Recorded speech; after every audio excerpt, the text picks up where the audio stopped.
मध्य प्रदेश में यूथ कांग्रेस के रोजगार दो गिरफ्तार करो आंदोलन में गिरफ्तार होकर जेल गए मध्य प्रदेश यूथ कांग्रेस के अध्यक्ष विक्रांत भूरिया अब जेल से रिहा हो गए हैं। आखिर क्या रहा पूरा जेल का, कैसा रहा सफर? पहली बार गिरफ्तार होकर जेल गए थे आप, आपका आरोप भी है कि वहां पर भी प्रताड़ित किया गया।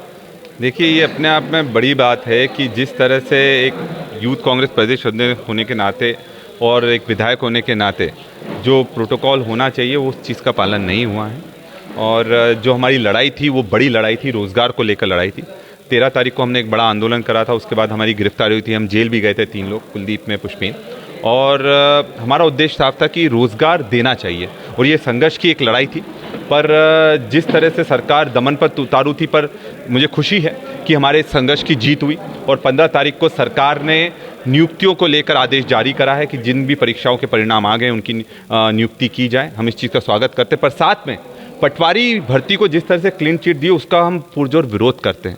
और ये अपने आप में सोचने वाली बात है कि जिस तरह से जब टॉप 10 में अगर कोई विद्यार्थी जो चयन होता है उसको अगर ये तक नहीं मालूम पटवारी को कि मध्य प्रदेश की राजधानी क्या है, तो ये अपने आप में सवाल नहीं, ये पूरा का पूरी एक गाथा है।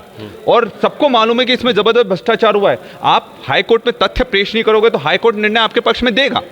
आप अगर सबूतों को मिटाओगे तो निर्णय आपके पक्ष में आएगा। पर ये जनता जानती, युवा जानते, जो 13 लाख लोगों ने जो ये परीक्षा दी थी वो जानते हैं कि उनके साथ जबरदस्त ठगी हुई है। और सिर्फ टॉप 10 में बीजेपी के विधायक के कॉलेज के लोग कैसे आ गए? मैं भी कॉम्पिटिटिव एग्जाम से निकला हूँ, डॉक्टर हूँ, सर्जन हूँ, मैं समझता हूँ एक ही कॉलेज के कभी नहीं आते हैं टॉप 10 में।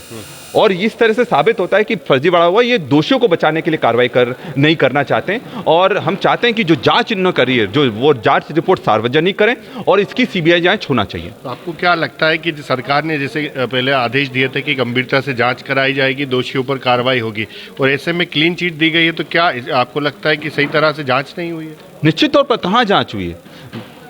फर्जीवाड़ा हुआ ये तो जो टॉप 10 में बच्चे सिलेक्ट हो उनने ही साबित कर दिया ना। आपको अगर उस विषय के बारे में जानकारी नहीं तो आपका चयन टॉप 10 में कैसे हो गया? ये सबसे बड़ा सवाल है। और सरकार को अपनी छवि को अगर बचाना है तो निश्चित तौर पर इसमें बड़ी कार्रवाई करना चाहिए ताकि आने वाली परीक्षाओं में इस तरह की घटना दोहराई नहीं जा सके। अच्छा, आपका भी आपने प्रेस कॉन्फ्रेंस करके एक आरोप भी लगाया कि जब आपको जेल से रिहा करा गया तो अचानक रात को ऐसे ही छोड़ दिया गया बिना किसी को जानकारी दिए, जान का भी खतरा बता रहे हैं आप? निश्चित तौर पर देखिए, ये एक सुरक्षा में बहुत बड़ी चूक है कि एक विधायक को, एक यूथ कांग्रेस के प्रदेश अध्यक्ष को पहले तो कोई सूचना नहीं दी गई, बस बुलाया गया कि आपको बस रिहा कर रहे हैं। हमने तो जमानत नहीं ली थी, हमने तो मुचलका नहीं भरा था।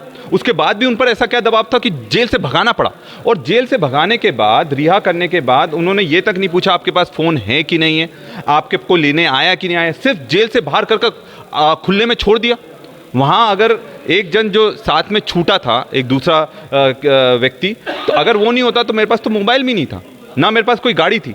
फिर मोबाइल से गूगल कर फिर गाड़ी मंगवाई है, उसके बाद फिर मैं घर पहुंचा हूं। तो निश्चित तौर पर ये प्रशासन की बहुत बड़ी चूक थी, जेल प्रशासन की बहुत बड़ी चूक है। और सरकार को इस चीज़ में गंभीरता से संज्ञान लेना चाहिए, क्योंकि अगर एक चुने हुए जनप्रतिनिधि, एक विधायक के साथ अगर इस तरह की घटना हो रही है तो आम जनता के साथ क्या होती है?